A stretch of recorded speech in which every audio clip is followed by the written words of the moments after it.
حضور علیہ السلام سے جب پوچھا گیا کہ حضور سب سے بڑا گناہ کون سا ہے، تو آقا کریم علیہ السلام نے فرمایا کہ سب سے بڑا گناہ یہ ہے کہ ان تجعل للہ ندًا، کہ تو اللہ کے ساتھ کسی کو شریک ٹھہرائے، وہو خلقک، حالانکہ اس نے تجھے پیدا کیا، تجھے تخلیق کیا، اور تو اس کا شریک بنا کے بیٹھ جائے، کہا یہ سب سے بڑا گناہ ہے۔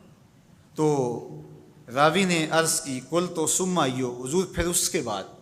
تو آقا کریم نے فرمایا ثم ان تقتل ولدک خشیۃ ان یطعم معک، تو بچے کو اس لیے قتل کر دے کہ یہ کس طرح میں اس کو پال سکوں گا، بچے کو ضائع کر دینا، اس کو قتل کر دینا۔ اللہ فرماتا ہے نحن نرزقکم وایاہم، ہم تمہیں بھی رزق دیتے ہیں، ان کو بھی دیں گے۔ تیسری بات حضور نے فرمایا ان تزانی بحلیلۃ جارک، آپ ہمسائے کی بیوی کے ساتھ بدکاری کریں، تو یہ بڑے گناہوں میں سے۔ ہمسایہ ماں جائے کی طرح ہوتا ہے، اس کی دیوار سانجھی ہوتی ہے، اس کی عزت سانجھی ہوتی ہے، اور اگر کوئی شخص طاق میں رہے اور ہمسایوں کے گھر گھس کے ان کی آبرو ریزی کر دے، تو یہ تین بڑے گناہ جو ہیں ان میں سے ایک بڑا گناہ اللہ کے محبوب علیہ السلام نے ارشاد فرمایا۔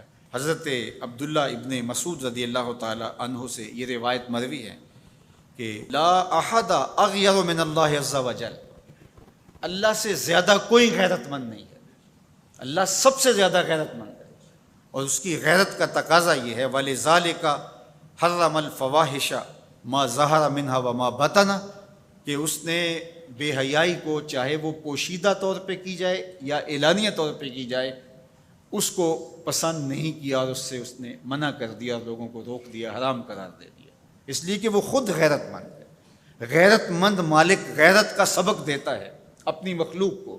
اللہ تعالیٰ قرآن مجید میں ارشاد فرمایا وَلَا تَقْرَبُوا الْفَوَاحِشَ مَا ظَهَرَ مِنْهَا وَمَا بَطَنَ، فحش کام کے قریب نہ جانا، وہ اعلانیہ طور پہ کرو یا وہ مخفی طور پہ کرو۔ تو مفسرین نے لکھا کہ جو بدکاری ہے وہ مخفی فحش ہے، اور شراب نوشی یہ اعلانیہ فحش ہے۔ شراب نوش جو ہے وہ چھپ نہیں سکتا، بدکار بعض اوقات ایک مدت کے لیے چھپ جاتا ہے، لیکن یہ بات ذہن میں رکھیے کہ جو بدکار ہے وہ دنیا کے اوپر رسوا ضرور ہوتا ہے، اس کے چہرے کا نور چھین لیا جاتا ہے، اور اس کے اوپر مصیبتیں مسلط کر دی جاتی ہیں، اور اللہ کے قہر و غضب کا شکار ہوتا ہے، اس کی دعائیں قبول نہیں ہوتی، نیک لوگوں کی دعاؤں سے اس کا حصہ نکال لیا جاتا ہے، لیکن بہرحال ایک مدت کے لیے چھپ جاتا ہے۔ لیکن شرابی اپنے جرم کو نہیں چھپا پاتا، تو کہا کہ جو مخفی جرم ہے وہ بدکاری ہے، اور جو ارشاد فرمایا قرآن نے کہ جو ظاہر جرم ہے اس سے مراد جو ہے وہ الخمر ہے، شراب ہے، اور ہر نشہ دینے والی چیز سے حرام کی حرمت آئی۔ کل مسکر خمر و کل خمر حرام، فرمایا ہر نشہ آور چیز شراب ہے، اور ہر شراب حرام قرار دے دی گئی ہے۔ اب یہاں بھی لوگ دلیلیں لے کے بیٹھ جاتے ہیں، میاں وہ بھی ایک مشروب ہے، اس سے کیا فرق پڑتا ہے؟ میاں جب رب نے کہہ دیا تو بات ختم ہو گئی۔ ایک یہودی کے پاس ایک مسلمان مہمان ٹھہرا، تو اس نے انگور پیش کیے، تو اس نے بڑے شوق سے لیے، تو تھوڑی دیر کے بعد وہ شراب لے آیا۔ اس نے کہا استغفر اللہ، میں مسلمان ہوں، میں شراب نہیں لیتا۔ تو اس نے ہنس کے کہا یہ جو انگور آپ نے کھائے ہیں شراب اسی سے کشید ہوتی ہے۔ تو اس مسلمان نے کہا کہ آپ کی اہلیہ کدھر ہے؟ تو وہ اپنی اہلیہ کو بلا لایا، تو کہا آپ کی کوئی اولاد بھی ہے؟ کہا ہاں میری بیٹی ہے، اس کو بھی بلا لاؤ۔ تو اس کو بھی بلا لایا۔ جب دونوں آ کھڑی ہوئی تو کہا کہ یہ حلال ہے تیرے لیے، اور یہ بیٹی اسی کی ہے، اور یہ حلال نہیں ہے۔ تو جب اس یہودی نے یہ بات سنی فقال اشہد ان لا الہ الا اللہ وحدہ لا شریک لہ واشہد ان محمدا عبدہ ورسولہ۔ کہا اتنی خوبصورت دلیل، اتنی خوبصورت دلیل۔ کہا انگور سے شراب نکلی ہے تو شراب حرام کیوں، انگور حلال کیوں؟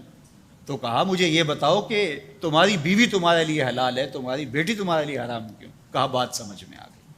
تو میرے رب نے، بعض کا تو اس کی حکمتیں ہمارے علم میں نہیں ہوتی، اور حکمت نہ جاننے کی وجہ سے ہم کہتے ہیں کہ یار یہ بات سمجھ میں نہیں آتی۔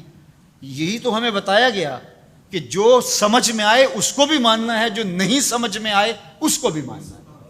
ہم جنت کو مانتے ہیں نا، دیکھا ہے، یا رب کو مانتے ہیں، دیکھا ہے، وہ سمجھ میں آتا ہے، تو دل میں تو آتا ہے، سمجھ میں نہیں آتا۔